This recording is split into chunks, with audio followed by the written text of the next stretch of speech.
नमस्कार, मी तुम्हा सगळ्यांचं माझ्या यूट्यूब चॅनलवर स्वागत करत आहे। तुम्ही इथं पाहताय तर माझ्या छोट्या-छोट्या कुंडीमध्ये मी झाडं लावलेली आहेत, अगदी छान उगवलेले आहेत।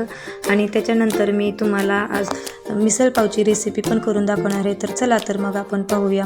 सुरुवातीला आपण हळद आणि मीठ टाकून मटकी उकडून घ्यायची आहे व त्याच्यानंतर आपण कढई ठेवून गरम करण्यासाठी कढई ठेवलेली आहे। त्याच्यात मी तेल टाकून गरम करून घेतलेलं आहे।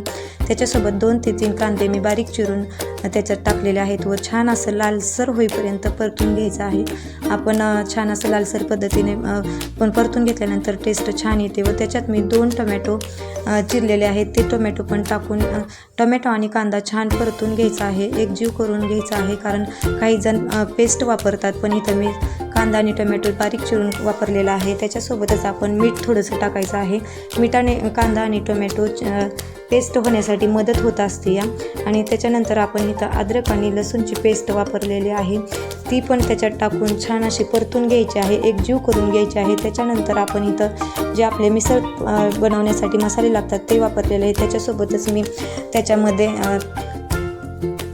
त्याच्यामध्ये मी हळद, मिसळ पावचा मसाला, परत कांदा लसूण मसाला, परत त्याच्यानंतर लाल तिखट पावडर अशी टाकून एकजीव करून झाकून घेतलेला आहे। त्याच्यातच आपण ते झाकण उघडून छान एकजीव करून घेतलेला आहे व आता जे आपण मटकी उकडलेली आहे ती नंतर आपण त्या मसाल्यामध्ये टाकून घ्यायची आहे। जर आपल्याला इथं घट्ट वाटत असेल तर तुम्ही पाणी पण वाढवू शकता व मीही तिथं थोडंसं पाणी वाढवून पातळ अशी बनवून घेतलेली, कारण पावासोबत आपण पातळच भाजी छान लागते खायला।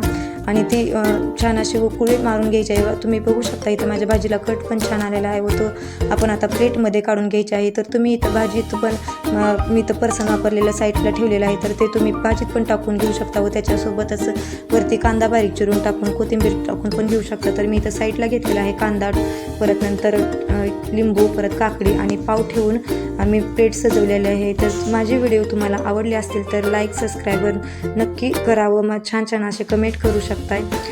थँक्यू।